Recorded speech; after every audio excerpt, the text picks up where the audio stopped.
A couple months ago, former President Donald Trump had his private residence, Mar-a-Lago in Palm Beach, Florida, raided by the FBI, who had a search warrant and were operating under the guise of their investigation into his supposed handling of classified documents, which is, of course, one of two federal investigations that Trump is currently under, the other one pertaining to January 6th, which is a whole other discussion fundamentally, but it's kind of the same in effect because if you've been following the saga for a while, then you'll remember when it was President Obama illegally spying on Trump's campaign back in 2016. You'll remember when it was the Russia collusion hoax, when it was supposed to be Mueller time.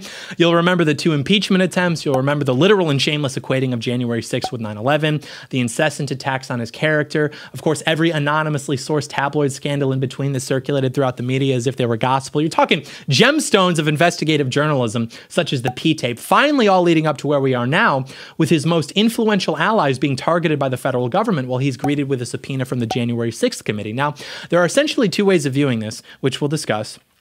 But it's undeniably a fact that there has never been in the history of this country a political figure who, along with their allies and with their supporters, has faced a greater level of persecution at virtually every conceivable level. It's just never happened before. It's never been more syndicated. It's never been more relentless, and it's never been more vicious. Like, this is just a fact, but people want to be like, oh, well, what about this guy? This guy got full-on assassinated. Like, okay, thank you. I hadn't considered that. Very measured, very insightful contribution. Thank you for that. But the point is that you cannot point to another example in American history where this level of persecution has been ordered against a political figure, let alone a former president.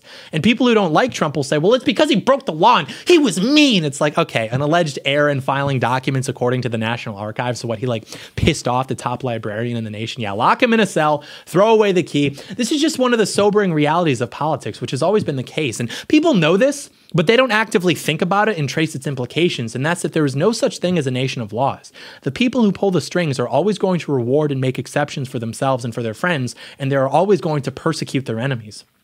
And we don't have time to get into the actual criminal syndicates in this country. We certainly don't have time to point out all of the hypocrisy. But if your actual argument is that this level of persecution against Trump is warranted because he didn't handle documents correctly, he incited a riot, and as a billionaire Manhattan businessman, he maybe got a little creative with his taxes, you're just not a serious person. Like, just say you hate Trump because you think he's mean. There would actually be more dignity in that. But you don't have to lie.